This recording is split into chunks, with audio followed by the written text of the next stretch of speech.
So good morning. I think today's session is really going to pick up more on some of the issues that were raised yesterday. There's been a video that's going around on the screen. We're going to be really showing that, because one of the things we have to come out of here is clear action points. Where do the opportunities lie? Where is digital going? You know, where is the future of work? Where are we going to create jobs? How are we going to become more self-sufficient as a continent? How do we stop having people telling us what to do all the time and actually start doing it for ourselves and not give people an excuse for that anymore? So I like that this morning session, we're going to have people working across the continent and not necessarily just in one country or one region, and who can tell us about the work that they want to do. We're going to be looking, there's a video that was playing, everyone was here, some people were still catching up. We're going to really understand what the Free Continental Trade Agreement and what the opportunities lie in that, and then we're going to take that up. So this part of the morning session, I would like us to really wear our hats of coming out of here and saying, how do I take advantage of the opportunities that exist, and what we're going to hear. And so to start us off first, we're going to be having EF Fellow and Chairman of Kaduna Electric in Nigeria. So Mr. Yusuf Hamisu Abubakar has served as Executive Secretary and the CEO of the Petroleum Technology Development Fund, and is actually, he was in public service, and he left public service and went into business. So I think let's hear about that. And I know as you're speaking, there's going to be a question, and I'll just ask it on behalf of everyone so that when you come on board, Nigeria, electricity,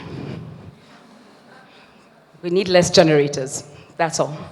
So please, let's give a big round of applause and welcome on stage Mr. Yusuf Hamisi Abubakar.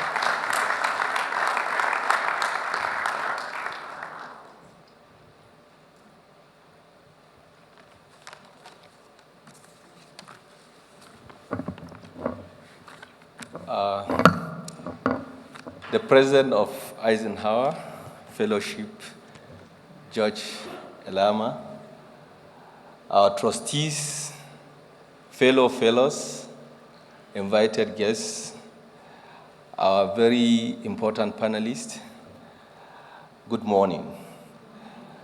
Yesterday we had a very long day that was very productive, and we had an exciting gala dinner and ended up with a long party, which is very manifest in terms of our attendance. I believe that a few of us could not wake up early this morning. That's why we are starting late. So my remarks are going to be very short and simple. There is a picture that I wanted to be on the screen. Yes. That is a picture that we took on the 17th of March this year, and it was a celebration of one of our fellows who is 80 years old, and the Nigerian chapter was celebrating its 50th anniversary with the fellowship. And that fellow was a fellow who has been an Eisenhower Fellow for the last 50 years.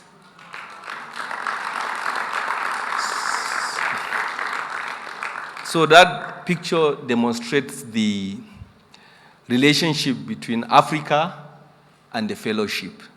But this is the very first time, the first year, that we are having a regional conference in Africa.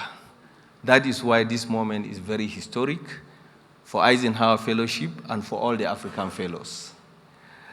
Why did we choose Rwanda, which is the youngest chapter, to host this fellowship?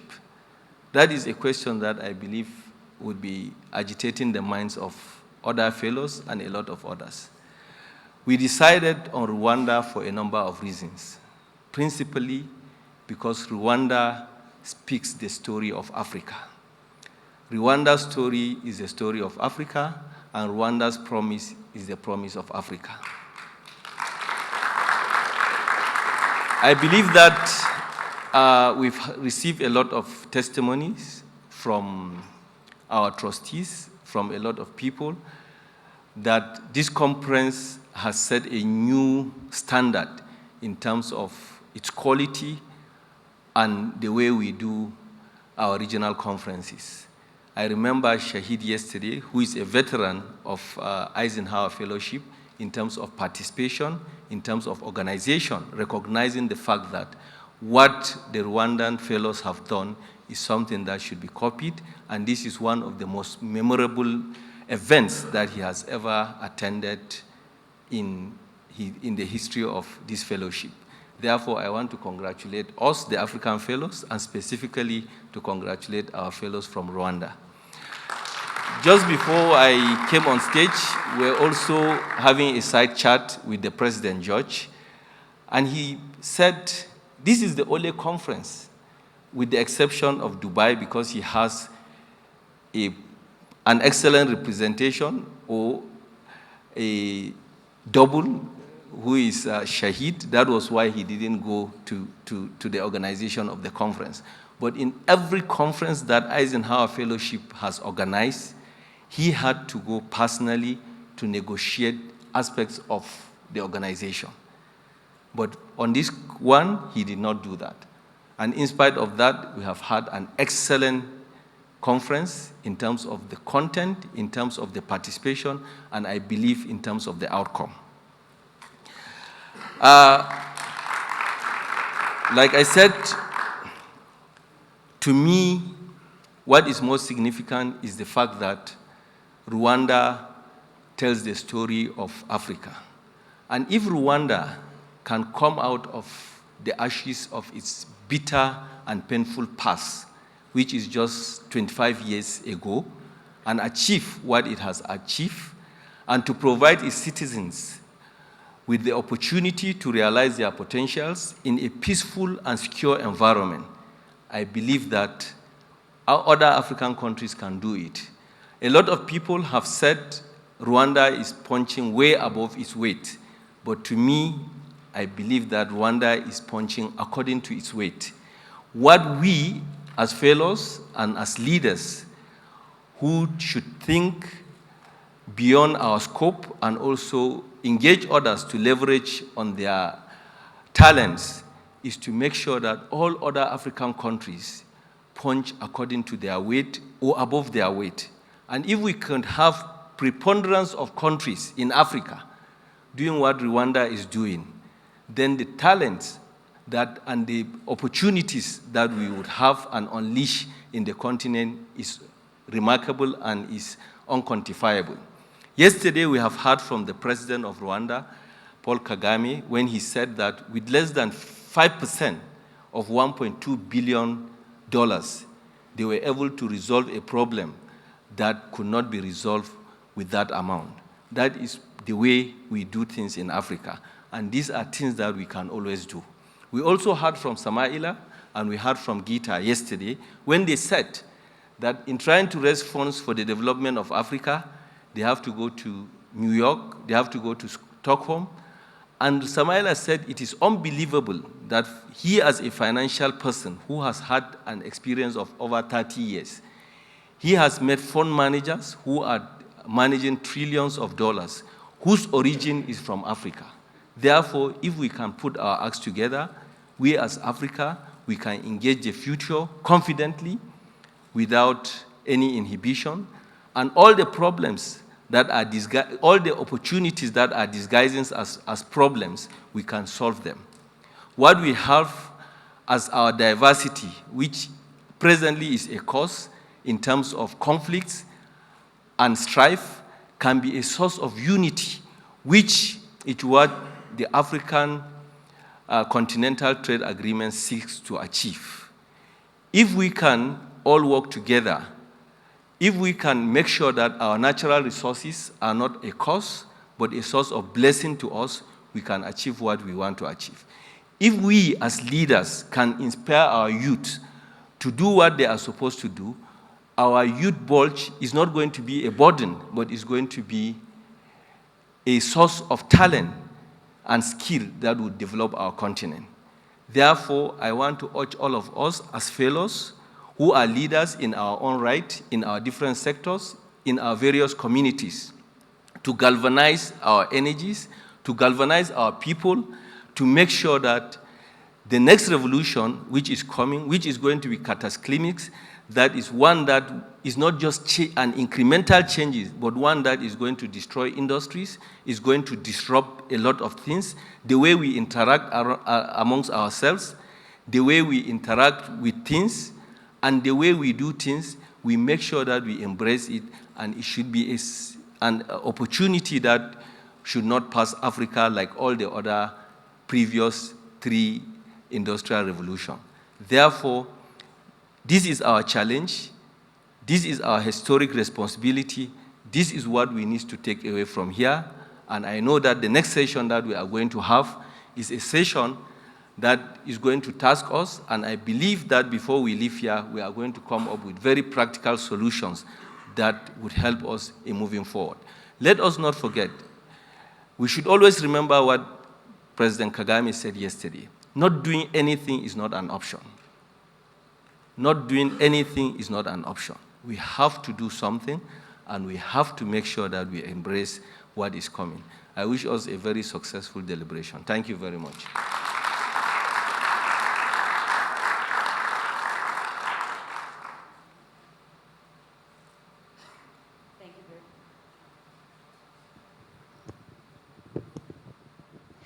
Thank you very much for those opening remarks, and I think that has set the tone. I will now call on one of our sponsors, actually one of our key sponsors for today, and I'm going to ask Mr. Kwabena Ayembi to give our keynote. He is Director of Operations of Afrexim Bank, Egypt. And they are also going to be key sponsor to a trade exhibition. It's going to be happening here next year. The flyers are outside there. I don't know if you saw them, but they're outside there, and they're going to be anticipating to have 5,000 participants to discuss trade. It's going to be held right here. So let's all welcome him on stage, and he can tell us more about why they agreed to sponsor this wonderful event. Please, round of applause for him. Thank you. Even if we didn't know why we sponsored it, now we know. It's been impressive so far, I have to tell you. Ladies and gentlemen, it gives me great pleasure to represent my institution, the African Export and Import Bank here in Kigali, to deliver this keynote address. My keynote address is in keeping with the theme of the conference, the future of Africa's integration into the global economy, and discusses the new wave of globalization occasioned by the 4th Industrial Revolution and digital technologies, and the opportunities and challenges this presents for Africa. Let me start off by boring you with a few statistics, because I think for some people maybe that might be educational. Economic history is replete with examples of the substantial benefits that countries have reaped from enhancing their integration into the world economy. The emphasis on trade liberalization, particularly export orientation, in the past 3 decades has led to a phenomenal growth in world merchandise trade and improvements in living standards for people all over the world. Most recently, we've seen that in several East Asian economies that have pursued export-led growth models and have succeeded in dramatically reducing poverty for their people. China, a key example for us all to see. Indeed, if you look at the convergence of income levels between Asian and advanced economies in Europe, this has been largely accelerated by the impressive growth of Asia's contribution to global trade. Between 1980 and 2018, Asia's share of global trade increased from 4.4% to around 20%. In contrast, in Africa, we followed a completely different trajectory, with our contribution in global trade falling over the same period. Our share of world exports fell from about 6% in 1980 to 2.3% in 2018. And our share of world imports also fell from about 4.6% in 1980 to 2.5% in 2015. Not the direction I guess we all should be heading. The marginalization of Africa in global trade is a consequence of several factors, most notably the continuing reliance on the exports of primary commodities and natural resources in a world where global trade is increasingly dominated by manufactured goods with technological content. Of the 55 African countries, 6 depend on oil and gas exports for over 70% of their total merchandise revenues, and 22 depend on a single non-fuel primary commodity for at least half of their foreign exchange earnings.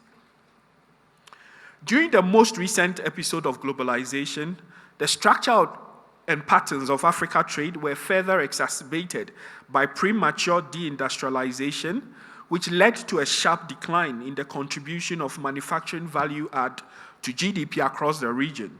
Even though Africa's exports have in recent years witnessed a reorientation away from stagnating OECD markets towards emerging and fast-growing markets in the South, especially China and India, the composition of Africa's export basket has not changed significantly, if at all. Primary commodities and natural resources remain a significant share of our total exports. Most countries in the region have a commodity export dependence of more than 80%, whereas industrial products and manufactured goods account for the lion's share of what we rather import from elsewhere. Distinguished ladies and gentlemen, addressing the dichotomy in African trade has been central to all national and continental development strategies, including the African Union's Agenda 2063, which prioritizes industrialization, manufacturing, and value addition. However, effectively transforming African economies to move up global value chains remains a major development challenge.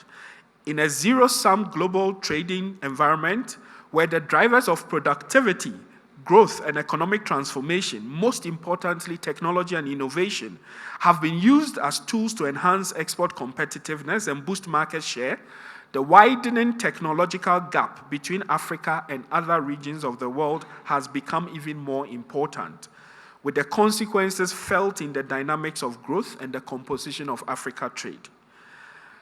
This fourth wave of globalization, which is driven by the fourth industrial revolution, is transforming the traditional industrialization development path and could accelerate the process of technological diffusion for development convergence. At the heart of this digitalization, which draws on digital technology to fundamentally change existing business models and production processes. The digital economy is transforming value chains, skills development, production, and trade globally. This presents new and exciting opportunities for African countries to increase their efficiency, diversify into more value-added products, expand regional and global trade, lower the cost of production, change the dynamics of commodity dependence, and increase export competitiveness. For instance, increasing the use of digital technologies in production and logistics can,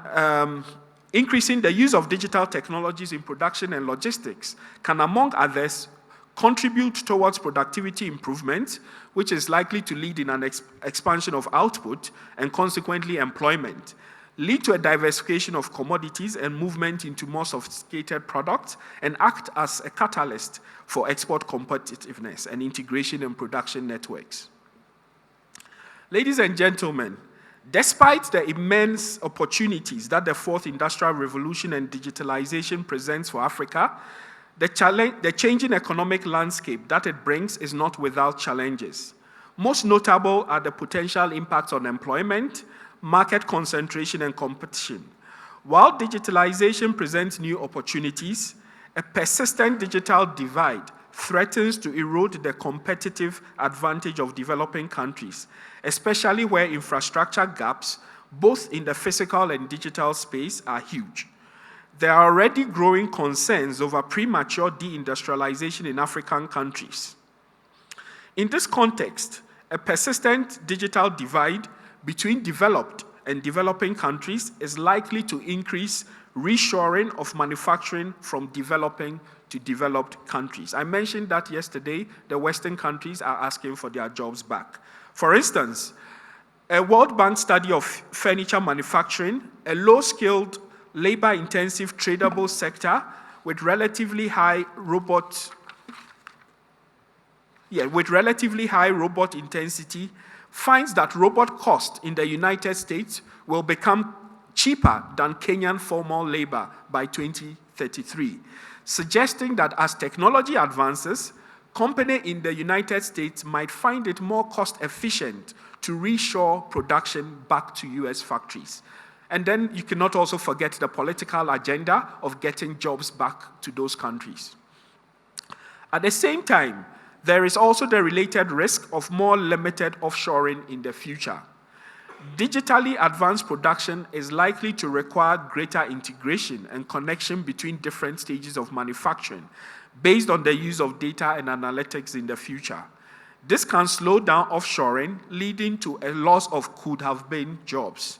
Overall, increasing digitalization, reshoring, and limited offshoring could have adverse impact on both jobs and economic growth and development, given that developing countries have traditionally used manufacturing as a first step towards economic transformation. In Africa, where unemployment rates have been great, depression levels for decades, and where estimates suggest that the region will need to produce over 18 million new jobs to keep up with the demographic challenge of the youth influx into the labor market, the potential implications in terms of social cost and welfare could be significant. If I could digress a little from the written speech, one of the things I personally worry about is the young people who stand at the traffic lights in our different countries. If we do not find the jobs for them, they will become the problem to our continuing development as a continent. While developing countries, including African countries, are formulating strategies to move into higher value-added manufacturing, value in the digital age is increasingly shifting towards intangibles, such as R&D, intellectual property, design, software, branding, use of data, and others. Closing the digital divide will therefore be essential, or African countries run the risk of not being able to leverage digitalization to graduate out of commodity dependence and low value-added manufacturing activities. Ultimately, to leverage the benefits of digitalization, the absorptive capacity of African economies and firms will be key. In addition to skills, this absorptive capacity includes the whole system of infrastructure that is needed for firms to acquire and absorb technological knowledge in the digital age. Distinguished ladies and gentlemen, at Afrexim Bank, we have taken the view that boosting African trade and mainstreaming the integration of the region into a global economy, increasingly dominated by global value chains, would depend on progress in a number of critical areas and drivers of structural transformation, including, amongst others, boosting intra-African trade, accelerating the process of industrialization and diversification of African exports. In this regard, the bank has made these pillars fundamental to its fifth strategic plan, dubbed Impact 2021. As part of this strategy, the bank has embraced the transformative potential of digitalization for African economic development. In this regard, the bank is creating a digital ecosystem that will accelerate inter-African trade through the elimination of major bottlenecks to trade and financial flows within the continent. Afrexim Bank's innovation and digital ecosystem, called RAMSIS, is presently composed of 5 technology platforms. 1, a Pan-African payments and settlement system. A major challenge to cross-border trade in Africa is the ability for us to settle these trades. And there's a huge dependency on the use of US dollar. Not just the ability to actually acquire the dollars, but the ability to make a payment. Our banks are increasingly unable to access corresponding banking relationships in the West, driven by the perceived risk of doing business in Africa. In reality, most of the incidents that actually led to the huge fines for global banks had nothing to do with Africa. It was due to money laundering issues in, say, Latin America, or in other parts of the world, yet we have borne the full brunt of this. And that's a key driver for why the bank decided to set up a dedicated Pan-African payments and settlement system. The second one is the African Customer Due Diligence Repository Platform, or MANSA, as we chose to call it. Related to the first point around international banks exiting from Africa is the lack of knowledge about African entities. So this repository, which allows banks, companies across the continent to make available in a digital form all their relevant information that trading counterparties and banks across the world can access, allows visibility on understanding who they are doing business with and reduce the perceived risk. Then we are also launching a trade information portal, which is intended to present information about the trade opportunities in Africa in a single place. If I'm looking to buy any resources from anywhere in Africa, I have the ability to access the information.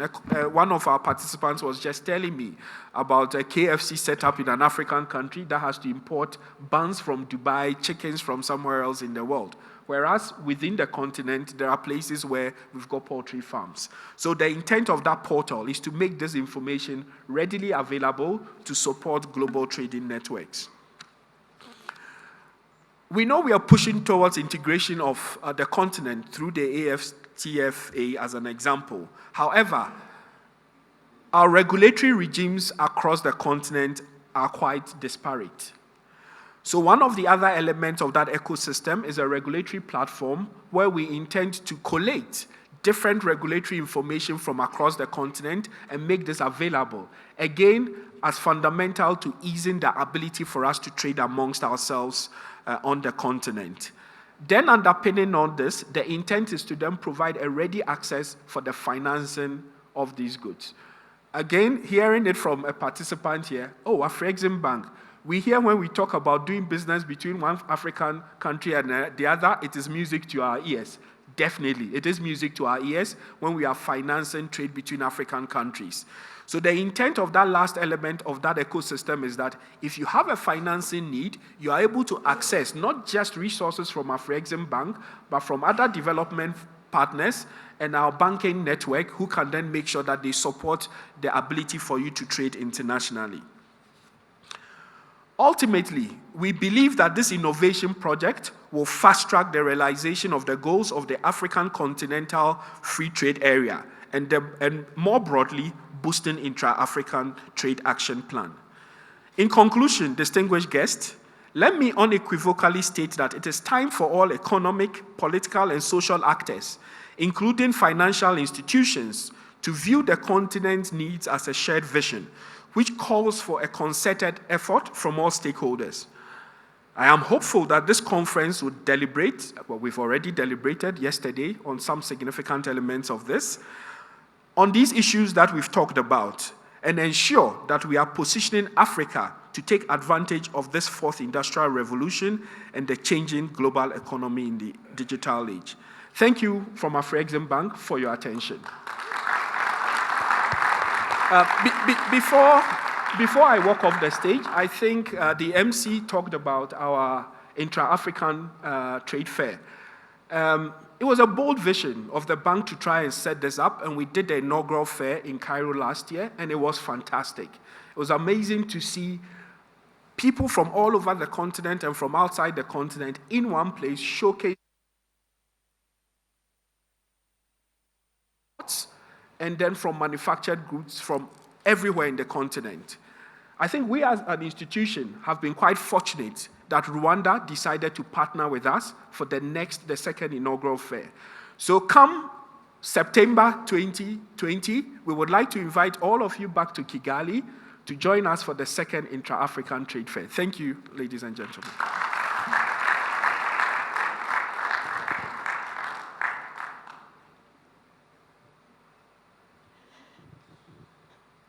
Thank you very much. I think that has set the tone for our morning's conversation. Our next two panels are going to be talking about globalization and what redesigning policies of freer movement and ideas could mean for the continent. And followed by that, the next panel will then discuss governance and how we are able to ensure that we have proper structures to put that in place. When we hear people outside of the continent speak of Africa as a country, even as a region, the complexities that exist are difficult. I'll use Tanzania as an example. We want them to be a member of the EAC. They're also a member of COMESA, and they're also a member of SADC. So there are 3 different trade agreements. So how do we even kind of start with the movements? I know the East African community, so you now have free single visa entry for people coming in. We need to break down travel within the continent. What does visa regulations look like? The idea of a single passport that you can move. Sometimes it's easier to have meetings outside of the continent than it is within the continent. So what are some of those things we need to work? And I just want to talk about the youth issue before I call in our moderator, because I think language is important when we phrase our challenges. And we can no longer discuss the youth like they're a problem to be solved, because they are not. And we will never have enough jobs, actual jobs, to employ everyone. But what we can do is that we can provide them with opportunities to work that allows them to also generate their income. And so when we shift our thinking and think of saying young people don't need jobs, but they need work, then it becomes a different conversation. Then it's not the burden of a private sector to employ these people or government, but what opportunities are you providing for them to innovate, to be entrepreneurs, to find ways where they can work wherever they are and not have to move to urban centers. And then you have many of them standing by streetlights because they've come to look for an opportunity, and if that opportunity doesn't present itself, then they have to find a way to survive in a big, bad city. So I think as the next panel comes on board, one of the things I'd really want us to reflect on is what are the ways that we can innovate around the situations and systems and things that are happening within the continent? Who are the partners who are looking at this issue? The issue of unemployment and lack of people being able to earn a living for themselves is not going away and is going to continue straining our relationships with our neighbors of the continent, and it's not going to make it easier. So I think some of the initiatives that have been there, you're talking about applauded.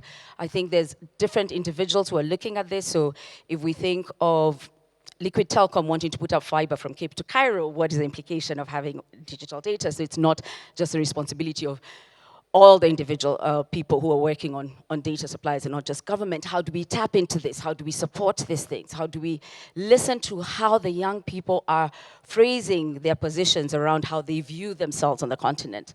So we've got amazing panels coming up. But before we do that, and just to set the mood, there's a video that we're showing earlier. I'm going to ask the team to just play that so that we really get to understand the numbers and look at this from the African Continental Free Trade Agreement. And then once we are done with that video, oh, the setup is done. Good, I was buying time. And then our moderator, once the video is done, our moderator for the next session, let me get your name, Lindelwa Farisani will come up. Thank you very much. In March 2018, at a historic meeting of the African Union in Kigali, Rwanda, member states agreed to create an African Continental Free Trade Area. Subsequently, 52 of 55 African Union member states signed up to the agreement, representing a remarkable degree of consensus across the continent. The general public seems to be equally enthusiastic. An opinion poll carried out in November 2018 by the Rockefeller Foundation of over 2,000 citizens across the continent confirmed that an impressive 77% of Africans believe that the Continental Free Trade Area Agreement represented an important step forward. But what does this agreement mean in practice, and how will it affect us? The first thing to point out is, well, it isn't simply a free trade agreement. It's actually much more than that. It's about establishing a unified continental market, including the free movement of labor and investment. Let us focus on 3 major benefits of the Continental Free Trade Area. Africa is a big continent. You could fit the US, China, and Europe into the continent and still have space to spare. But in economic terms, individual countries are still very small. Take Rwanda, for instance. It's one of the fastest growing economies in the world, but in terms of size, it ranks number 143rd out of 193 economies in the world. This matters because small economies often struggle to attract the much-needed investment. Collectively, the story is very different. The African continent, all 54 economies together, have a collective GDP of 2.5 trillion US dollars. That makes it the 8th largest economy in the world, just behind India. And with 1.2 billion potential customers, it makes the continent much more attractive to investment, both from within and from outside the continent. This will encourage business people to make the investments necessary to sustain economic growth and create the job opportunities the continent badly needs. A second argument in favor of the Continental Free Trade Area is that it includes a protocol on the free movement of people. This matters because at present, traveling between African countries for Africans currently can be very challenging. Visas, expensive air tickets, custom clearances, and border controls make it difficult to travel for pleasure and even more difficult to do business across borders. Currently, there are a lot of trained and skilled people across the continent coming out of schools, universities, and colleges who cannot find work. If free movement is endorsed, people will be able to use their talents anywhere in the continent where there is demand for those talents. The continent will be your oyster. A third powerful argument in favor of the Continental Free Trade Area is that it will increase trade between African countries. Less than 1/5 of all exports are currently from one African country to another. Take Kenya, for instance, the largest economy in the East African community. Each year, the country exports $1 billion to Europe and around $500 million to the US worth of products. Kenya's total export amounts to $6 billion. How much do you think Kenya exports to its neighbor Ethiopia? $1 billion? $500 million? $200 million? No. In 2017, it exported just for $69 million to Ethiopia. Why? One of the main reasons is the high level of trade taxes. The Continental Free Trade Area Agreement is proposing to remove trade taxes on at least 90% of all trade between African countries. That will provide a big incentive to regional trade. The Economic Commission for Africa estimates that in Eastern Africa, the Continental Free Trade Area could boost regional trade by nearly $1 billion. And the principal sectors that would benefit would be precisely the ones that create much employment, like light manufacturing, processed foods, and textiles, creating as many as 2 million new jobs. African economies will find it hard to become strong economies unless they trade more amongst each other. There is an old Swahili saying that states, umoja ni nguvu, utengano ni udhaifu. United we stand, divided we fall.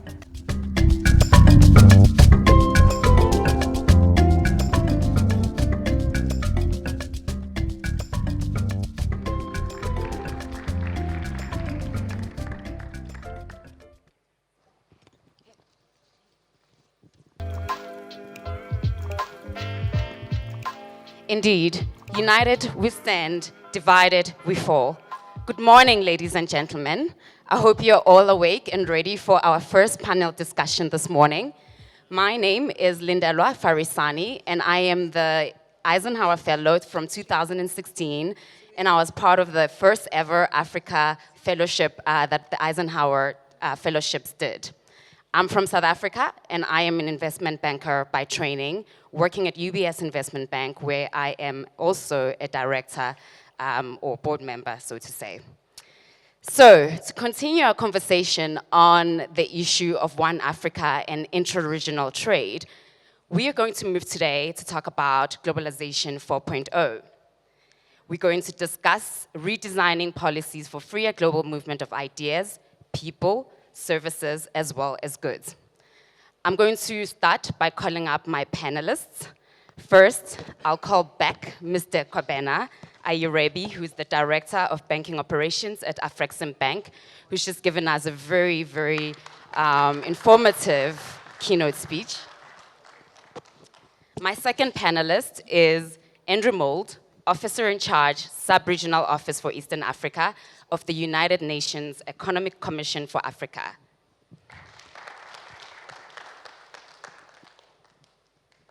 Next, I'd like to call up Sandra Uwera, CEO of Comesa Business Council.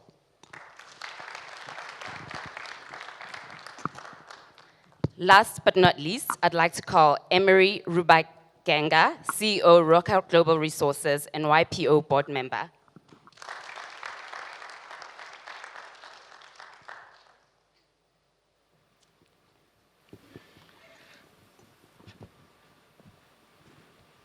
Globalization is a topic that has been widely discussed for a number of years. I mean, we've had globalization for a long time, and it's going through many processes. I remember in the 90s, one of the biggest things that was happening globally was the issue of outsourcing.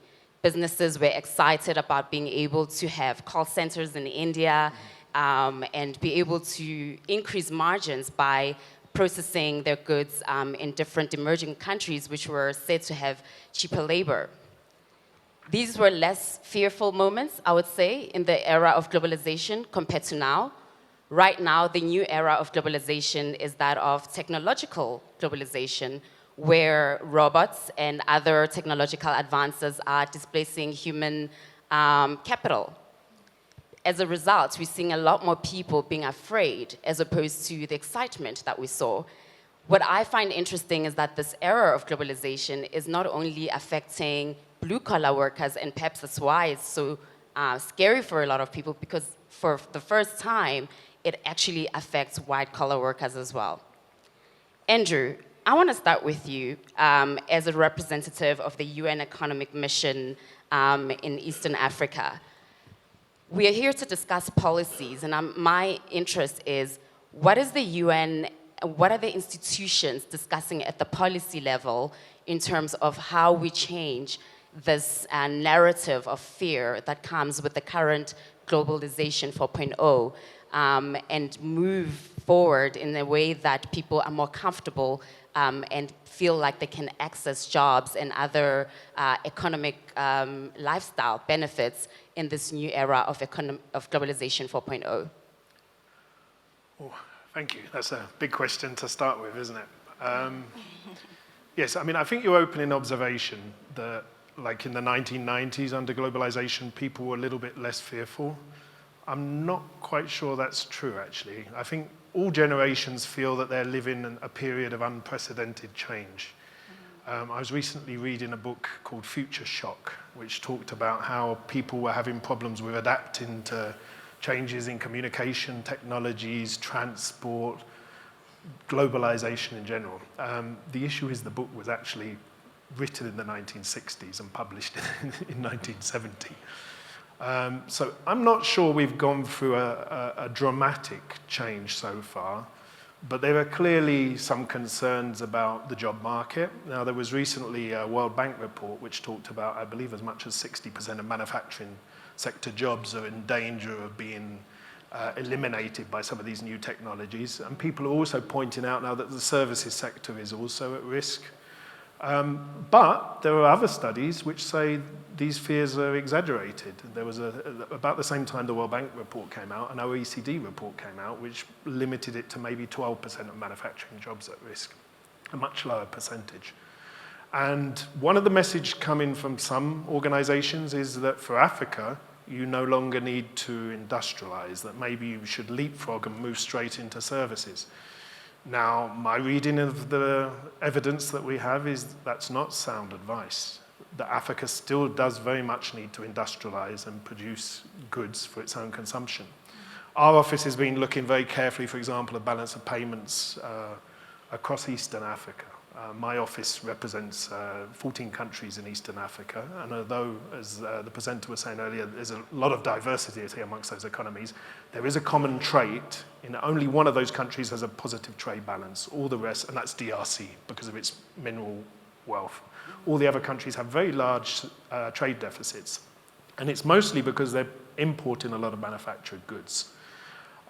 So the industrialization agenda, for us at least, is still a key priority for Eastern Africa if we're going to address those trade deficits.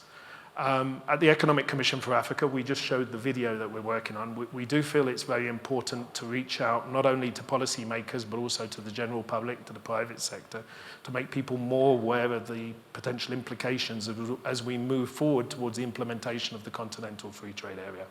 We believe this is a very, very positive advance for the continent, but it does require a lot of groundwork by ourselves and all the other institutions involved to make this actually happen on the ground. And it will raise the level of industrialization of the continent. So I think that's one of the key policy things I take home, that we need to make the Continental Free Trade Area work in this time of global uncertainty, in this time when Kwabena's presentation at the beginning was pointing out, these tensions in global trade currently. I think when the rest of the world is suddenly becoming more inward-looking, it's good that Africa starts to unite. Thank you. But just to stick back to you, Andrew, do you think that our leaders are having the right conversations when it comes to the issue of both industrialization, but also moving forward into, because we have to catch up, right? We have to do the industrializing and also adopt new technologies. Are we still discussing moving our minerals from one country to another, or are we actually having conversations about how do we upskill our societies in order to make sure that we have productive economies going forward? Well, I think the degree of consensus around the importance of this continental market is quite remarkable and is an important step forward and does represent an opportunity for the emergence of those value chains. I'm sure some of the other speakers in this panel, like Emery, for example, who represents the mineral sector here, I think would have something to say on that particular issue. Yeah, I mean, I'm encouraged about the enthusiasm. The 52 of the 55 countries signing up to the Continental Free Trade Area is a remarkable degree of consensus. You rarely see that level of consensus in Europe these days, for example. And the fact that we now have the 24 ratifications and are moving forward towards implementation is an important step forward. It will address some of those challenges about value chain development and more diversified economies, but not everything, of course. And it will be a marginal change and it will take time. So it's not going to be overnight, some of the results from this, but it's definitely, for me, a step in the right direction. So I do think policymakers are talking about the right thing currently. Yes. Thank you. Emery, I'll move over to you on that note. Global resources. Now, I'm from South Africa, so, I mean, if anything, we, like many other African countries, rely highly on what we produce from the ground. What we've seen over the last few years is a move towards greater automation in the mining sector, which unfortunately has been to the detriment of and to the loss of a lot of jobs. With a country that has over 40% official employment, that is obviously quite problematic. How is the resource space navigating these changes? And my concern is that there isn't a lot of thinking about the underlying employees when these changes take place, that it's almost like a very one-sided business conversation. Are there greater, more in-depth conversations with employees to say, we're moving towards automation, how do we move everybody forward so that we're not just making better margins at the cost of a ill-equipped society?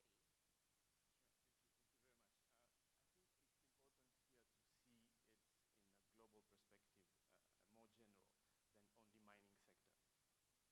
Because the issue here of industrialization is not focusing in our particular sector. And everyone needs now to have a broader perspective when it comes to information technology impact on everyday's life of our people. So I will just take some examples here. When we are automating our operations, we have more excavators, we have more bulldozers, etc., and machinery. And indeed, we produce more, indeed, we produce much better quality, and then we make more money. But then we pay more taxes. And then the economy as a country can, once there is no, because the elephant in the room here in Africa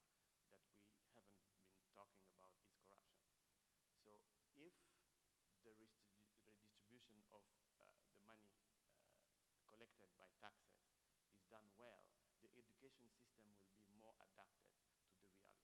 We will have kids going to school and then adapt to the new world. We're talking about everything is Uberized today.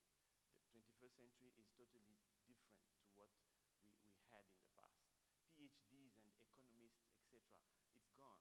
Today we need people who are educated. I'm an economist. No, well, this world of we need now to create jobs. We need to do things that are impacting to the bottom of the pyramid.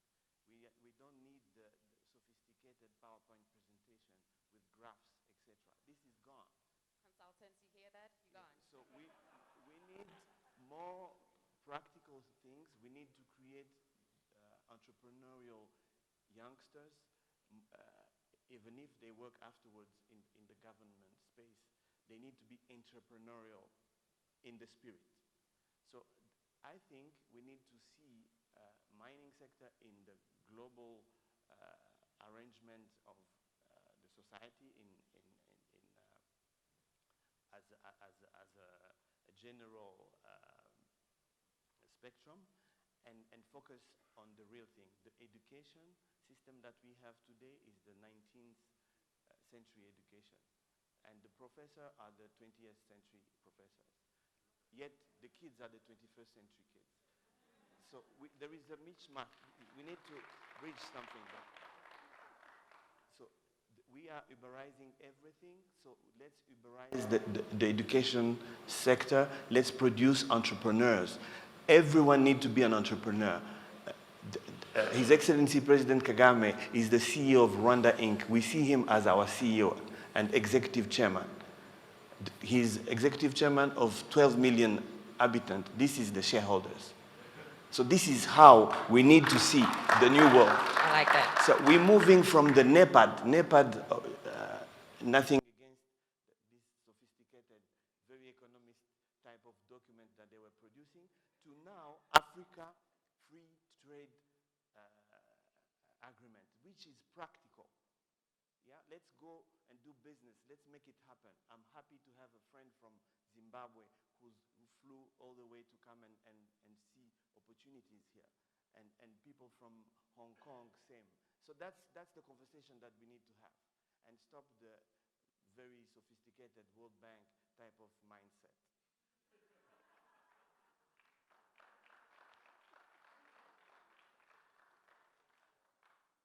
There were quite a lot of shots fired there, but we'll leave it there. I'll come back to you later on another question. But, you know, talking about free trade, you work for COMESA, you're the CEO of COMESA, and, you know, as much as the concept of free trade is great, you know, we have, as mentioned here numerous times, a number of imbalances within the different countries in Africa that make such things sometimes difficult. Not only do we have imbalances, we also have societies that do not understand why it is important for people to move around. I mean, I look at South Africa, for example, and I think we are the perpetrators of the ills of, you know, in my view at least. You know, you see the violence against non-South African nationals who are setting up businesses in various areas because people are afraid, which I think is also, you know, the result of education or lack thereof within societies. How are you, as the CEO of COMESA, managing these differences and also trying to move everyone to understand the possibilities that exist with a future that is more technologically driven? Allow me to just correct you on one thing. I'm the CEO of the COMESA Business Council. Yeah, so it's a private sector arm of COMESA. Okay, COMESA is an intergovernmental body that is managed by Secretary General, Madame Chilesheka Pwepwe, and we represent private sector interests within the region, within 21 member states. So just to respond to your question, and also to look at the nature of our discussion in terms of globalization and partnerships, trade blocs like COMESA, ESC, SADC, ECAS, ECOWAS are actually they're the foundation of globalization. They're a foundation of partnerships across the region. We put put together preferential tariffs, trade policies, common trade policies that support the movement of goods and services across the region. That is the nature. But this is demand driven, right? Because a lot of the businesses today are focusing on operating in environments that promote globalization in terms of accessing more than one market. But you're very right in the context that in Africa, the aspect of trust is still lacking in very many ways. We have now evolved. You can see that there's a lot of political will that has been put in place to take Africa in a new strategic direction. We're looking at a borderless territory through the Continental Free Trade Area, which is going to be signed next week. But when we actually go back to the grassroots level and try to understand what that means, we still find barriers in terms of visa requirements, accessing certain markets. It will take you, Dangote the other day was saying that for him to export goods between Nigeria and his neighboring country, it's almost 100 kilometers away. It will take him about 3 to 4 days, and it's just 100 kilometers, you know? So we need to actually understand the logistical impediments and the mindset of the African operating within these various countries. Are we ready to explore the benefits of the Continental Free Trade Area? As COMESA, we have set up a lot of, we operate as a free trade area, which looks at substantial movement of goods, and we're moving towards a custom union and a common market, just like the East African community. One of the key challenges that we face as a region, as a private sector, is that 70%, the highest transport costs in the world actually fall in sub-Saharan Africa. And in fact, for us to even benefit from the Continental Free Trade Area, we have to understand that the input costs to the final product that goes to the consumer, it's transferred to the consumer, 33% of those input costs come from logistical impediments. I'm sure for Emery to export any of his products within the region, a lot of the costs actually come from logistical hiccups, border delays, corruption, like you said. You have to pay an agent here and there, regulatory requirements. You probably have to go through about 8 to 10 agencies to clear your goods from one country to another. And we are looking to the CFTA to actually solve all these particular impediments. But if we can just even break that aspect, the mindset of the African needs to understand that the CFTA is actually a benefit. And somehow I feel like the private sector was lost in translation when the CFTA was signed. We haven't been involved in understanding the benefits for us as business, and this discussion, this narrative needs to start right now. And it's important to know that as a small company, as an SME or a trader, this means that you have to redesign your business model to access 2 to 3 markets. Your product has to speak to, my Rwandan product has to speak to South Africa, a consumer in South Africa. It has to speak to 5 or 6 consumers in different countries, different pockets across the region. As a regional company, you must know that you're facing healthy competition from within the market. But which country are you in? Are you in a smaller country? Are you in a bigger country? If you're in a smaller country, then we need to look at models that are supporting consortiums, joint venture partnerships, contractual agreements that allow us to supply standardized, harmonized products across the region to key markets that are demanding that. If you're an investor, we know that this means a large market share in Africa. And this is why the CFTA is actually a big engine of opportunity and growth for international companies coming to the market. They know they're setting up shop in one country and they're accessing 54 other countries.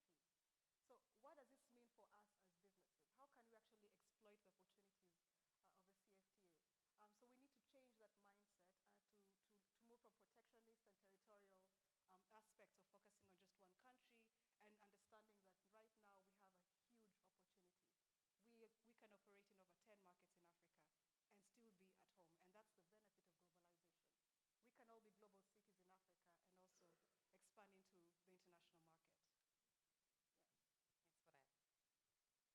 Now, Kobena, I mean, we've heard a lot from you already with regards to some of the plans that your bank and the changes that you guys are doing to move on with these global trends.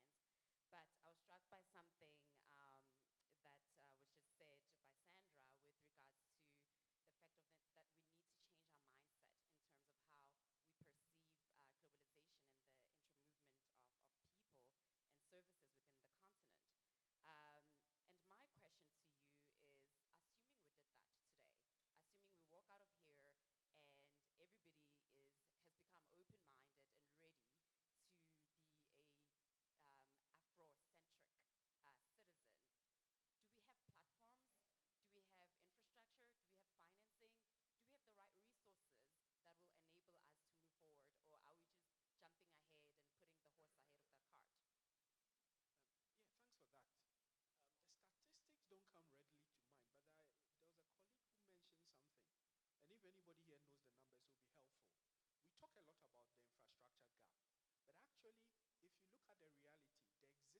infrastructure can support multiples the current levels of trade that we do amongst ourselves, right? So let's not belabor that point. Today,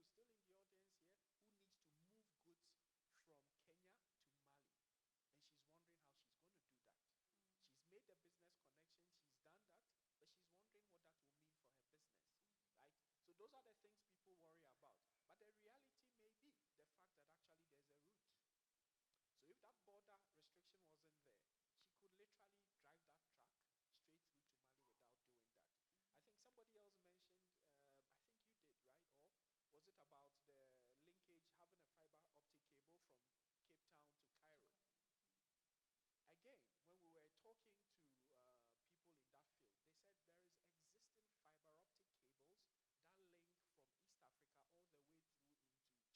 She's made the business connection, she's done that, but she's wondering what that will mean for her business, right? So those are the things people worry about. But the reality may be the fact that actually there's a route. So if that border restriction wasn't there, she could literally drive that truck straight through to Mali without doing that. I think somebody else mentioned, I think you did, right? Or was it about the linkage, having a fiber optic cable from Cape Town to Cairo? Again, when we were talking to people in that field, they said there is existing fiber optic cables that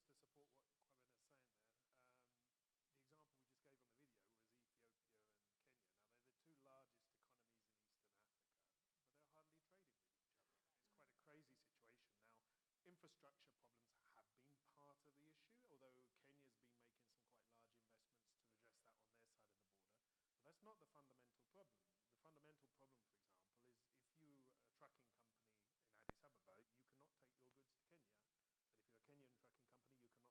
But if you're a Kenyan trucking company, you cannot take it to Addis Ababa. Yeah, you have to change trucks. Cabotage is not allowed between trucking companies from the two countries at the moment. So that's one serious problem. Another is we have a common external tariff in the EAC, which is 25% on consumer goods. And Ethiopia is a very protectionist economy as well. And we're just saying that this doesn't make sense amongst African partners. And those two large economies, they're both, for example, developing their textile industry. And in principle, they could be cross-sourcing and make both textile industries more efficient and globally competitive. But they're not currently doing that because of these impediments.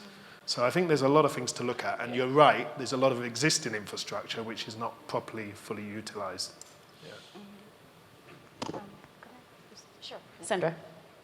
I'm glad you actually brought up that point, but also just to come back to the question about existing infrastructure, one of the key aspects we're looking at as COMESA Business Council is the fact that we don't even know what we sell or buy in Africa. We don't even know the ingredients or the products that are existing within our markets in Africa.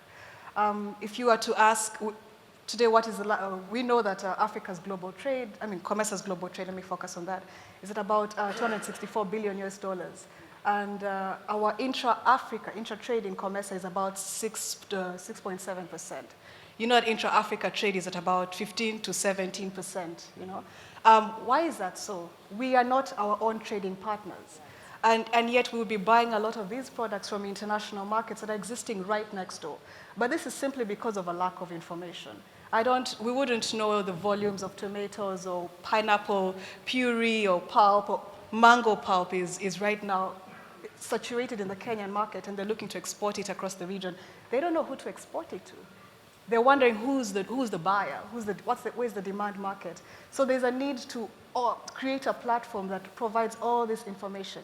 We need to also move towards e-commerce. We need to digitalize our trading, our marketing platforms across the region so that a small trader, a middle income, a growth enterprise, or a high net worth SME can be able to put their product online and negotiate with a partner across the region.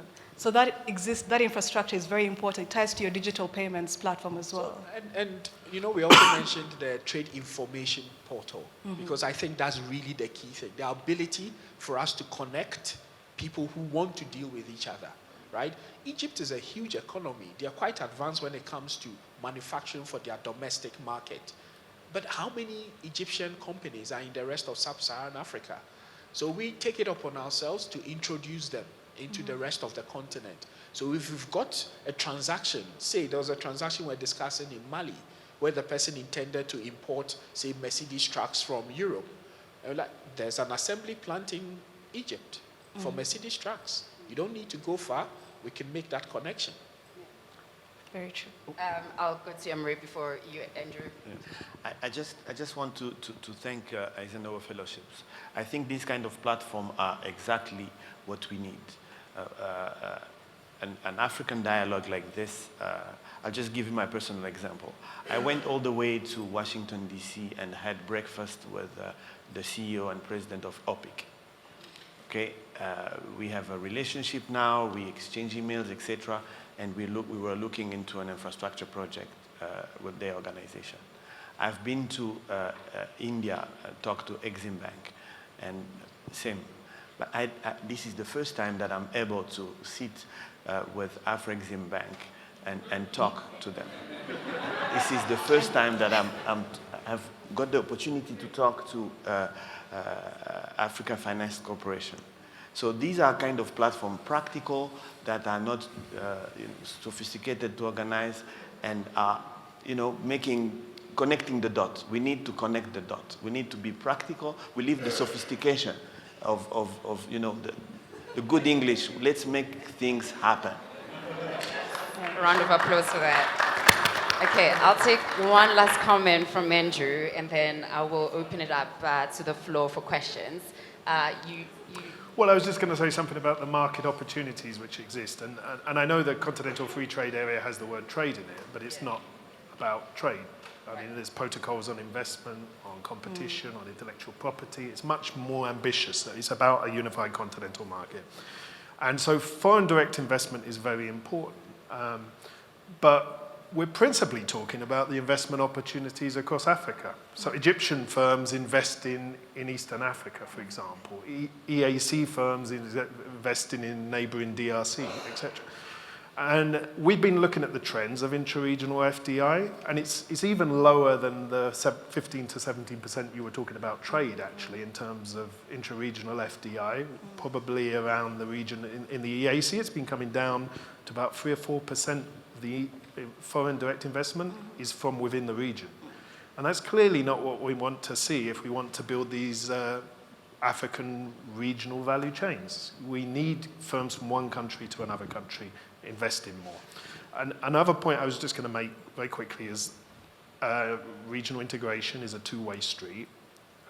So countries shouldn't necessarily expect the Continental Free Trade Area to improve their trade balance, not initially at least, because for every product they will be exporting, additional product, they will also be importing. But they have to approach the negotiations over this in a generous spirit to liberalize trade to the maximum amount, so there's the maximum benefit, so these regional value chains start to develop much more strongly, and the African continent collectively is a lot more competitive. So that's the thing to, I think, bear in mind. It's always a two-way street. And if I could add, and I think that's where, and thanks for that point about getting to know us, right?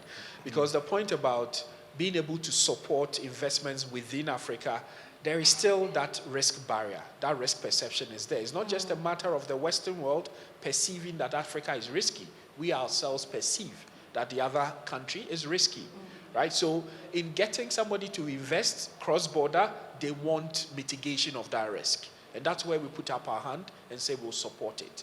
For you to go and construct that dam in that neighboring country, you need somebody to provide risk guarantees. The point we're making is there are institutions that are there to help you mitigate that perceived risk.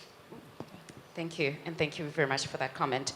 All right, I will open up to the floor for questions.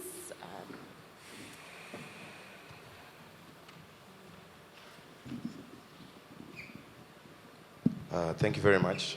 My name is Chad Chawanda. I'm a young entrepreneur from Zimbabwe. Mine is not really a question, but I hear everyone is talking about the young people.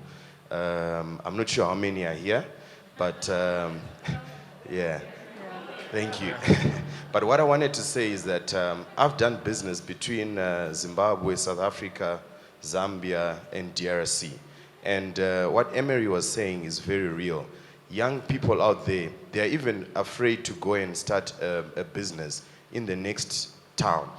So it's important for us to find ways of educating or getting them access to information. For example, Afreximbank has been there for over 25 years. But like Emery was saying, I only started knowing Afreximbank 10 years ago. And yet this is a very critical aspect of trade, and intra-Africa trade. Then the other thing is, obviously, we forget that the history of Africa, for us to have independence, it was our political leaders were going to live in South Africa, they were going to live in Zambia and all those places in order for them to then be able to get the independence that we got. But today we are afraid, or we are fighting each other as Africans, so we need love, most importantly. And then the other thing that I wanted to talk about is the issue of social media. If you look at, if I go to Afreximbank social media page, it's got probably 1,000 something followers. This is what is influencing young people. They are not in newspapers, they are not watching TV, they are on the social media. But the things that are influencing them on social media is a music video by someone or something that has got nothing to do with trade. So we need to get into the space where we find those young people in order for us to then serve and develop the young people. Thank you. Thanks for that comment. I really like the topic of social media, and I think it's very important for businesses to be more adoptive of these platforms. Do we have any more questions? Oh, sorry.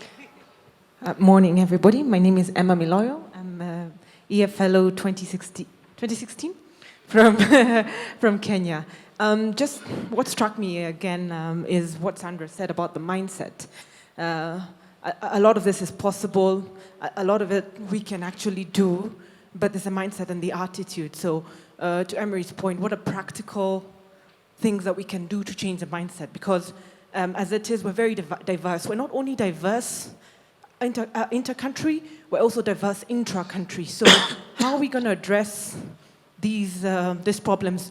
Who's the champion? Who's going to rally us together? Because even at EAC level, we're seeing a lot of squabbles. We've never got, I'm speaking as an architect, we have an MRA that allows free movement of services, but Tanzania has never signed that across the region because they're sort of scared in a sense of what does this mean for our market? So how do we show people? And I think I was at a forum where an EAC minister for Uganda talked about it very well and said it's like a cow that's tethering around a tree and has been tied to a tree and is grazing around a tree, being very protectionist instead of realizing that imagine if we all set ourselves free, we've got 30 acres of grazing ground. So what are practical things? Not, we identifying the problems of what can we do to change our mindset? And it's almost social. It's not really in the fancy, sophisticated videos and the like. How do we practically change our mindset as Africans? Thank you. Thank you for that. Can we respond to the two questions before we take others? Can we take one more question, please, and then we'll move on to answering them. I think there was one on the other side. I'd like to go over there, please.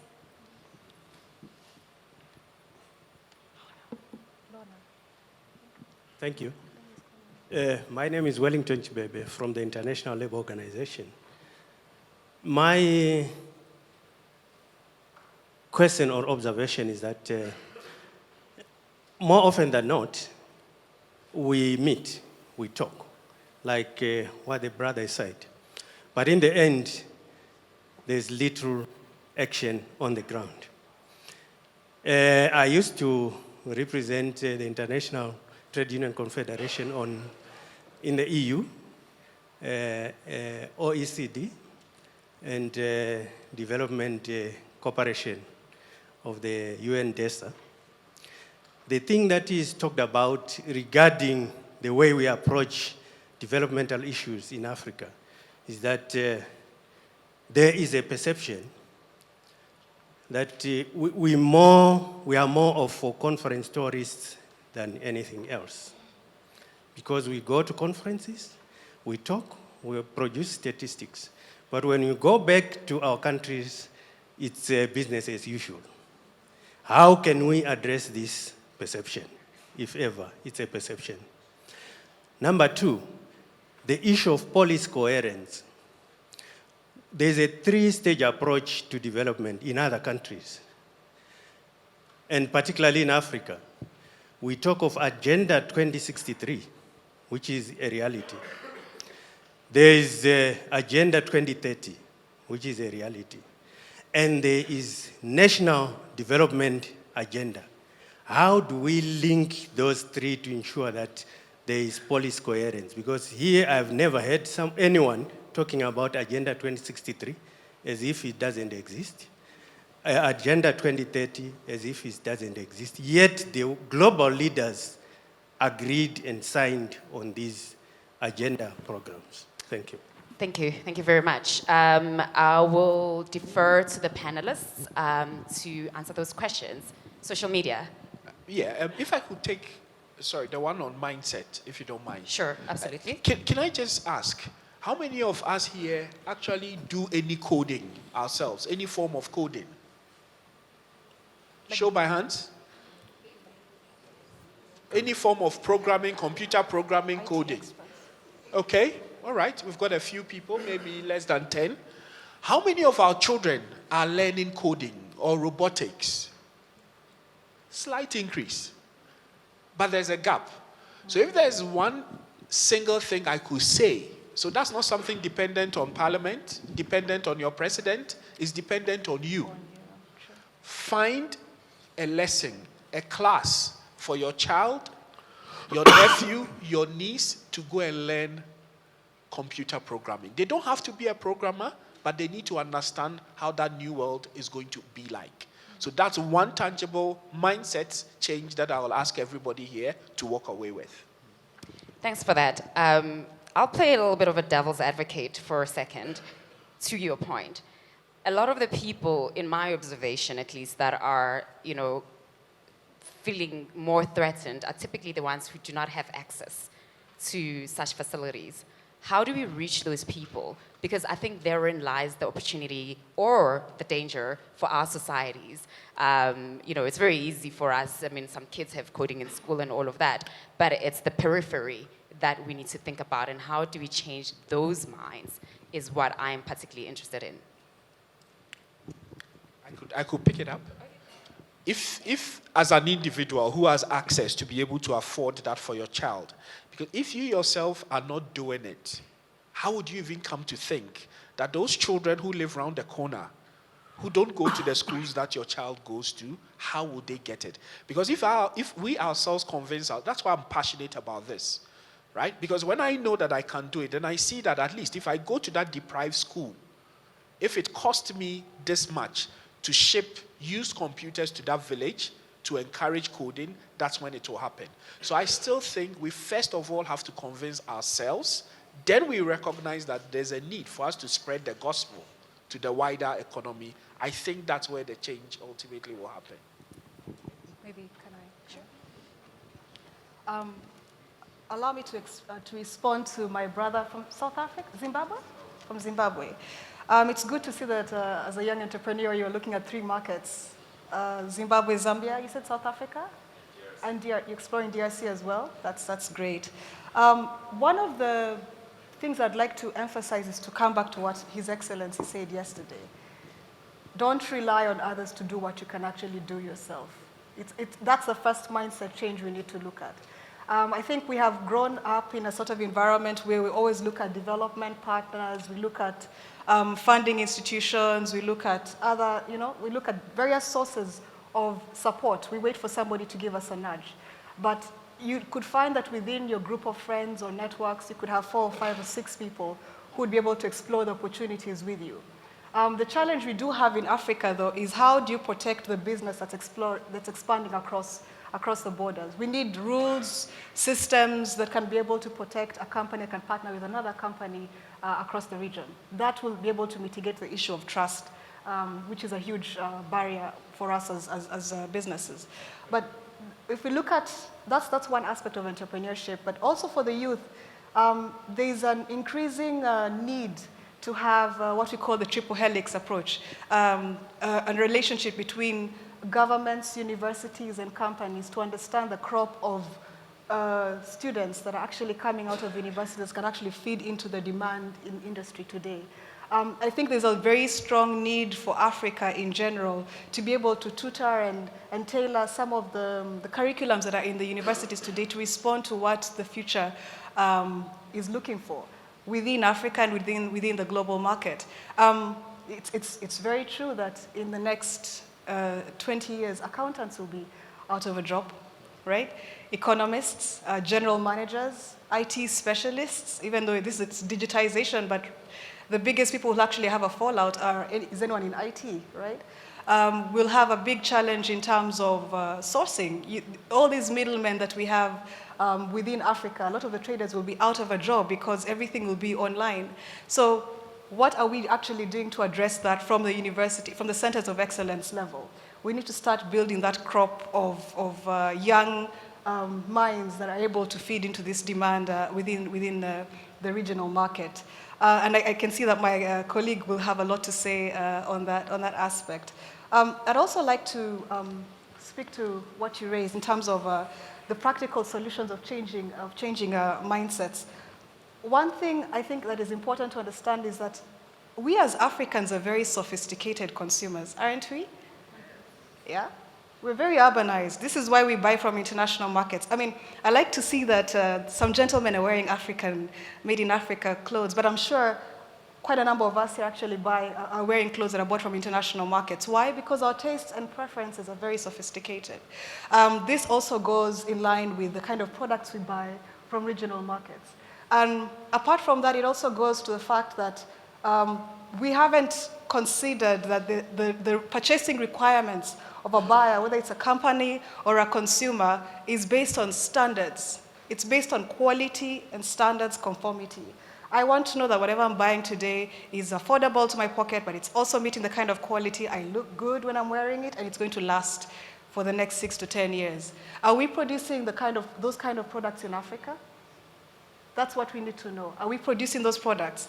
Are we working together with other countries in Africa to harmonize our standards so that if I'm going to sell a shirt and my buyer is looking for high volumes of that shirt in international markets, I can partner with Kenya and Uganda to produce that same standard of the shirt and export it to that market. That's what we need to look at. We need to consider all those various dynamics, but it starts with a mindset. Producing quality is what we need to do today. Absolutely. Quick comment from Andrew, and then I will take 2 more questions from the floor, and we'll have to close the session. I was actually just going to respond. I think it was Emma, was it, from Kenya? But just to follow up a little bit on what you said about clothing, the Secretary General of UNCTAD, Mr. Katuye, he actually makes a very interesting observation about the textile industry in Kenya. They're currently exporting around $350 million worth of textile exports to the US market every year. But at the same time, the region, of course, is importing a lot of second-hand clothing. And Secretary General Katuye makes the observation, rather than make the goods, ship them to the United States, the Americans put them on and wear them, and then they send them back to us as used clothes. Wouldn't it be better if we were making the clothes for our own citizens directly, And I think he has a point. I just wanted to bring up what Emma was saying there about the current disputes within the EAC, and it's definitely true that there have been disagreements. We recently did a study for the EAC Secretariat where we found, to our shock actually, that 2013 was the peak year for intra-regional trade within the EAC. Reached $3.5 billion. By 2017, it had dropped to only $2.4 billion. That's like a 30% drop, actually, in absolute terms of intra-regional trade. So clearly, the trade intentions that we see within the region are not positive. I'm convinced that the logic of economic cooperation will reimpose itself within the EAC and other regional blocs as well. I just feel that the logic of it is just too compelling. We can't ignore it. But I was just going to give you one quick anecdotal example of the kind of benefits from regional integration, because you mentioned the thing about qualifications and free movement. This is something I shouldn't say in a public forum as a UN official, but I was once an illegal immigrant myself. Oh,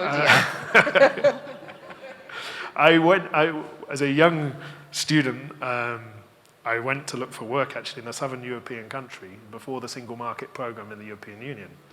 And for a couple of years there, my papers were not totally in order. And I knew it was a bit of a problem because one night, one of my fellow flatmates disappeared and he'd actually been picked up by the police and deported. And that happened within Europe, amongst European citizens at the time.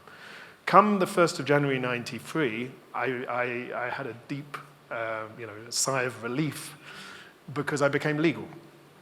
Because it actually became possible to move from one European country to another country, and there were no problems from there on. And I think that's what we're talking about when we're talking about the Free Movement Protocol.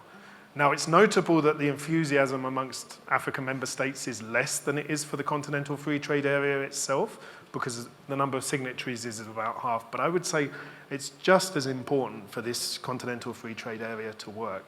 And what actually happened in Europe is really quite interesting. Once we had freedom of movement, the rates of migration, intra-regional migration, you are mentioned in the case of South Africa now and the tensions that's created, you actually find when people can move freely, it goes down. That's what happened in Europe. It just allows people to use their talents where they're needed. So in East Africa community, we have countries where you've got well-talented people, but they're not able to find employment in their own country, but they may be in neighboring countries or in West Africa. I think that would be one of the enormous benefits for young people and for people in general, I think, to really endorse that free movement of people. Except Brexit is throwing a spanner into the works. Well, that's the other thing. You may have noticed from my accent that I'm not originally from Eastern Africa, and actually I'm from the country which is least qualified currently to talk about the benefits of regional integration. Hence my mentioning. But precisely because of that, I think I know what's at stake, you see, and I was actually a beneficiary of European integration, so I feel very strongly about this. And in fact, my enthusiasm for the Continental Free Trade Area is my kind of penitence for what my country has done. Okay, quick, Emery, I'm just very conscious of time, very quick comment, please. Yeah, just a quick comment just to give a little bit of perspective on initiatives that are happening in terms of mindset change and also in terms of practical activities on the ground. I want to talk about Fred Swanike and his university, Africa Leadership University. This is a Harvard graduate who decided to leave the sophisticated Goldman Sachs world and come in Africa and have an impact. And today he's producing, these young graduates that are exactly tailor-made for the needs of the jobs out there. So there is initiatives by African on African continent happening, not only in the tourism, conferencing tourism, but in the practical terms. There are lots of African entrepreneurs creating other entrepreneurs. So the mindset change is So you're not just conferencing, the conferences actually do yield some action. Thank you very much for that. I'm just going to take 2 more questions from the floor, and then we're going to have to close.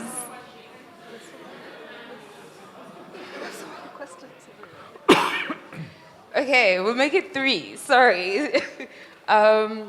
Gentleman at the back. Good morning.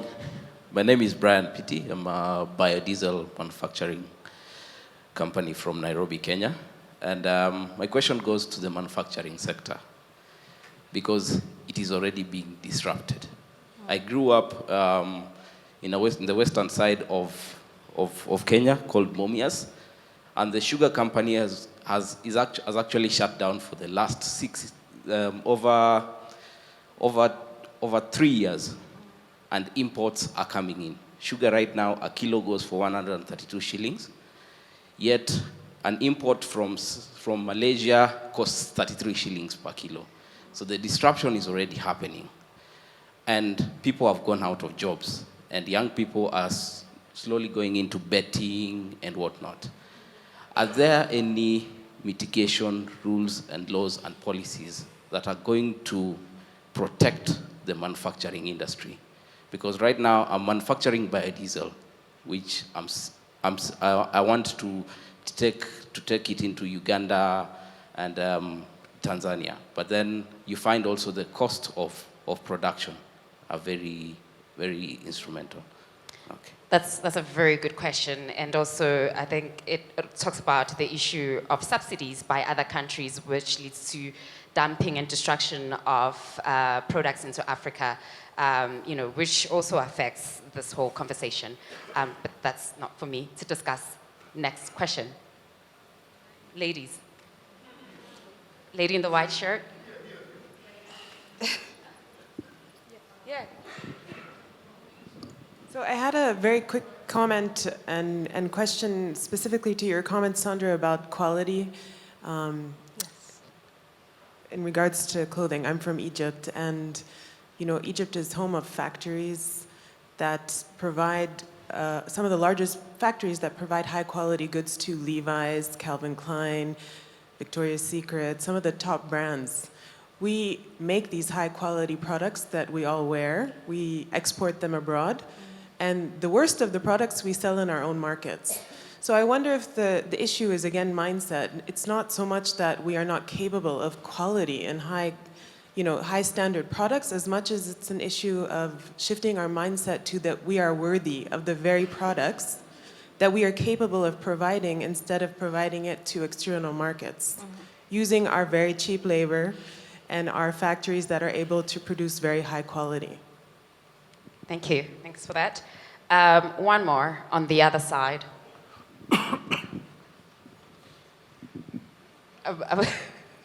I'm being turned into different sides. Gentleman in the shirt. Yes. In the orange shirt.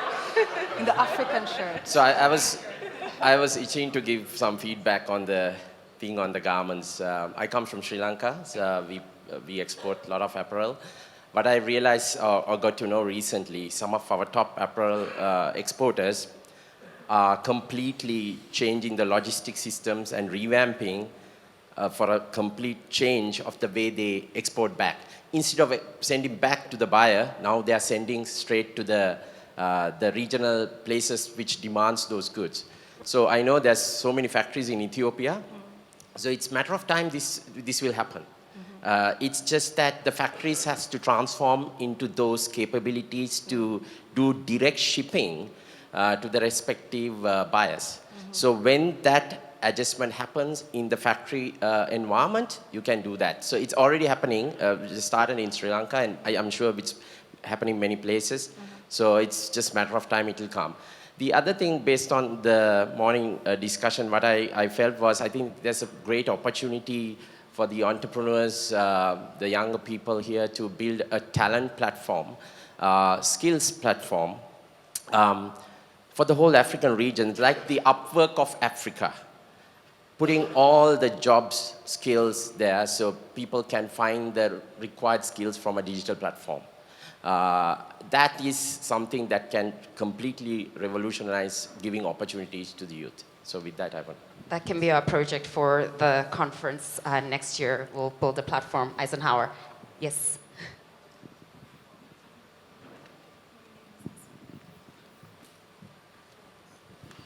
Thank you very much. My name is Damilala Grillo. I'm from Nigeria and I'm a gerontologist. And that is, I take care of old people. I work with old people, so. Oh, with old people. Hello? Okay. My name is Damilala Grillo. I'm from Nigeria. I'm a gerontologist. That means I studied old people and aging, so I work with old people. So one thing I discovered is that Africans are not tapping into tourism within their continent. And I give retirement talks, and a lot of them keep talking about how they want to go on vacation, tours, and all those stuff. And in my advocacy stuff, I've added the tour packages, and we're looking into how other countries within, main countries in Africa can, help people that are about to retire or people that are retired, because one of the things that old people go through is depression. And it's because we are locking them away, and more, okay, like today is World Elder Abuse Awareness Day all over the world, and then a lot of them are depressed, a lot of them are getting their rights violated, and they are being locked away, but they want to go out, they want to experience the world. I'm looking into, okay, if I start this tour package for old people, Rwanda is an age-friendly country, and I've decided that, okay, the first country that will come to is like Rwanda, and I'll be looking into what the Rwanda Development Board can bring onto the table to partner with us. So I'm asking that, are they ready to collaborate? And then we bring people all over from Africa, and then even people in these countries will be tour guides, and then young people will look into this as future of work and see that there are more things to be done within their community, within their environment, than looking into other jobs like, being the sophisticated jobs. And then we have carers that are going on working for old people as well.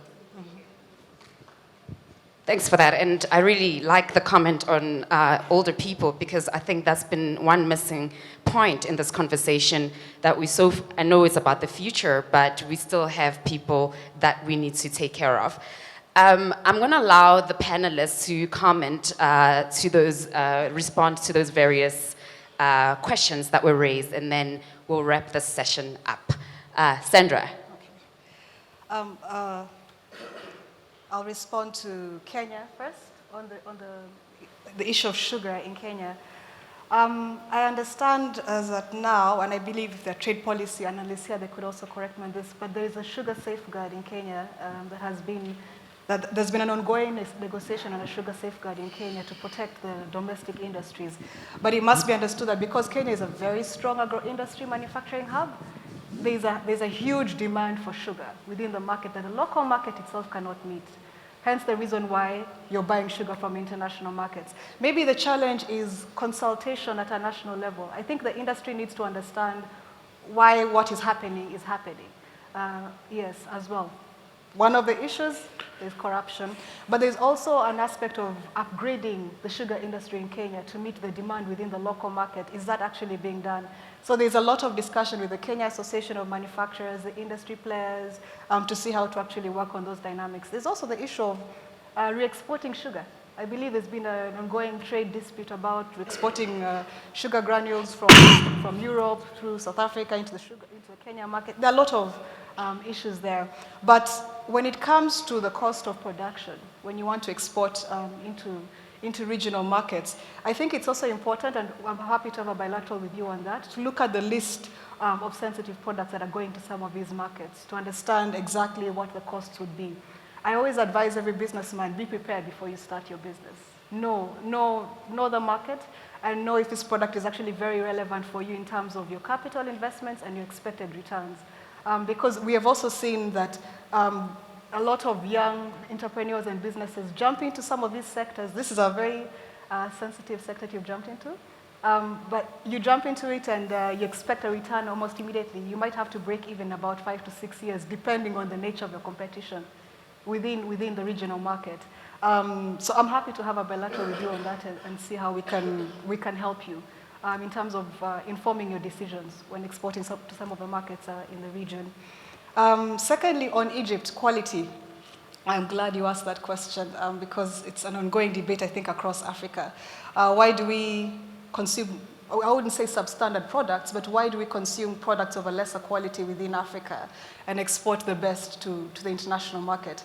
But I would also like to ask it from a businessman's perspective, assuming you're the company, where are you making the most profits? Exactly. So so that actually responds to your question. So if you're going to operate as a company, you'll have to do what makes most commercial sense to you. But then again, perhaps in Africa, we also need to have a mindset of responsibility, corporate responsibility, and impact. Is it possible that we can also sell the same quality products to the mass market in Africa? Probably not at the same cost as we're selling it to international markets, but still, volume also equals to profit in a way. So maybe there's also a need to reevaluate our the current purchasing, the consumer market within Africa and how we can also sell to it. I know in Ethiopia there's been an ongoing discussion that the best coffee goes to the international markets. You'll find it in Starbucks everywhere. But when you go to Ethiopia, you'll still be consuming just the regular Arabica, right? So how can we actually change that dynamic? It's an ongoing narrative that we'll be having. In July, in Kenya, we'll be having a Source 21 COMESA Business Summit. We're actually bringing policymakers and companies to discuss on improving the trade of African products within our markets, quality African products within our markets. So I'll definitely raise that point.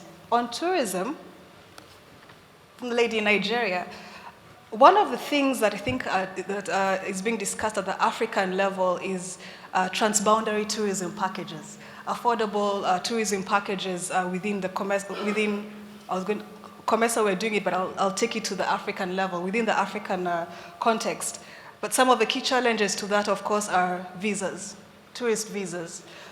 We know that while the CFTA is negotiating the gradual reduction and elimination of visa requirements in the region, COMESA is doing that, EAC has been doing that, there's still the aspect of protectionist at a national level because visas are actually considered an income for governments. It's a revenue earner.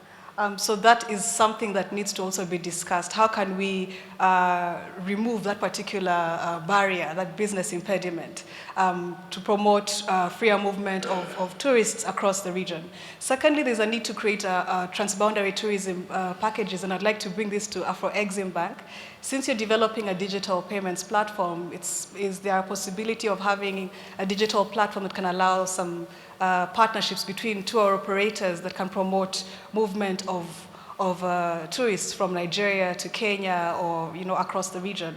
And COMESA is currently looking at something like that, so I believe it's something we can also discuss on later.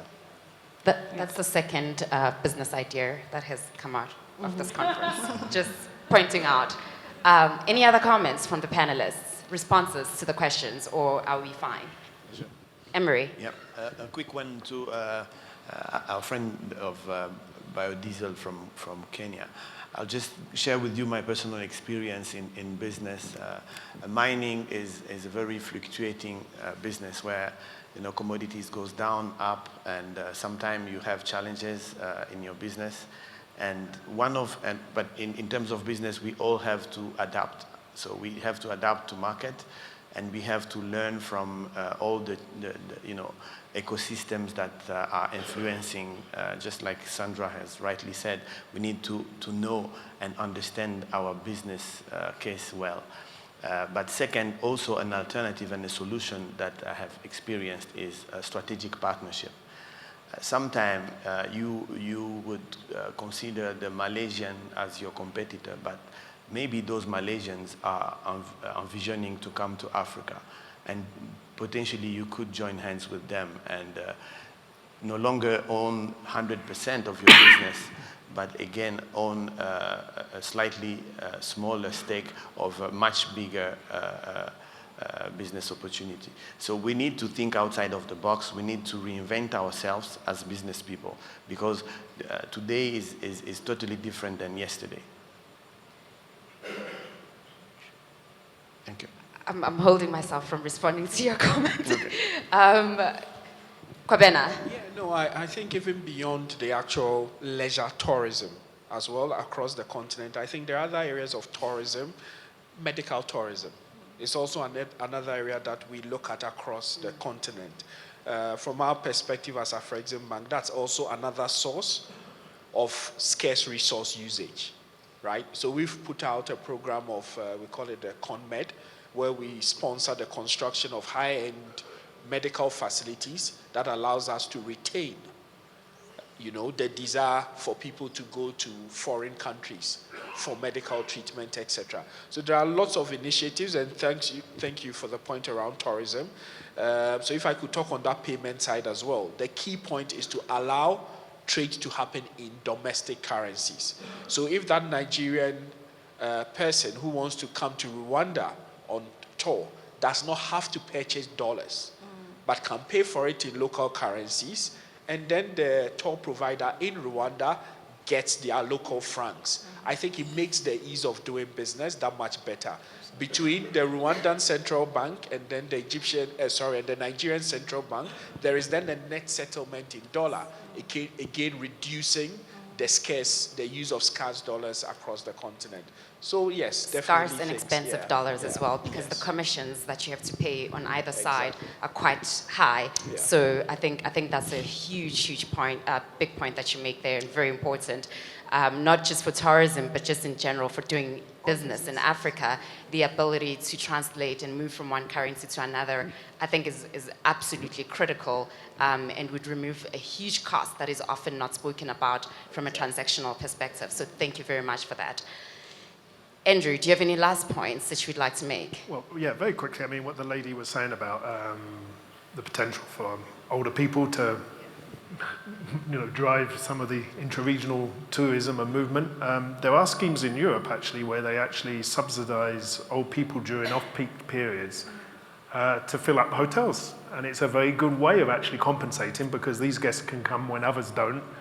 And it's good for the old people themselves, of course, to travel. And so I think there's a lot of potential in that initiative.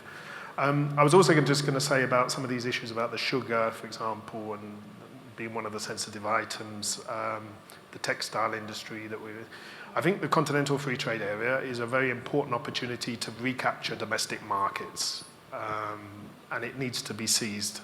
So I think Rwanda was very bold, for example, in defending this import ban, or at least very high tariff on second-hand textiles. 30, 40 years ago, the region had a really quite vibrant textile industry, located, like, for example, in Jinja in Uganda. And subsequently, it's collapsed. And part of it has been this competition with second-hand clothing, which has made it very difficult for local producers to really compete. So I think we need to use the space that the Continental Free Trade Area will open up to recapture some of those markets. And the region's making some good products. So Rwanda, for example, you have very good agro-processing products like honey, peanut butter, potato chips. They're very good quality. Akavanga, for example, which are potentially exportable across the region. So I think all countries have these kind of products. So it's being more aware of it. So I just think we need to take advantage of this rather unique opportunity. Yeah. Thank you very much for those comments. I think this brings the session to an end. I'd like to thank everybody for, first of all, I'd like to thank our panelists for all the input that you've given to us today, and hopefully we'll carry on these conversations during the coffee hour. I personally have a lot of comments around the dumping of products in Africa, and I think, if we're gonna move forward with regards to growing our economies, we need to think about how we relate to the rest of the world as well. That is not just an internal conversation, but that's for coffee time. Thank you very much, ladies and gentlemen, and I look forward to seeing you again in the next session. Thank you.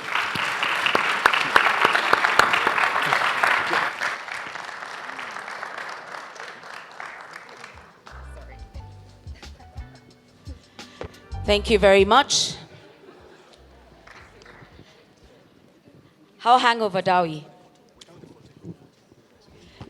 Because what I want to do is, the panelists need to go. I think we're taking the photo outside. Yes, so if we can just get all the panelists to go to the wonderful, or just behind here, so that we have everyone standard from yesterday.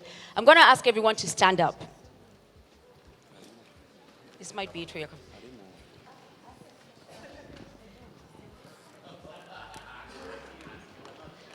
And then, it's a very church thing to do for people who go to church. But I think we've spent a lot of time, and I don't know how many of you even know who you're sitting next to or who's sitting behind you.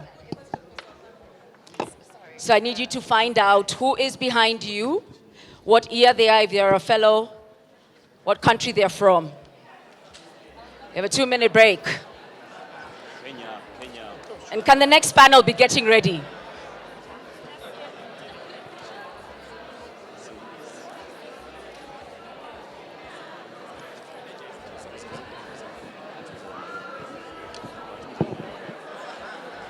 See, not connected at all.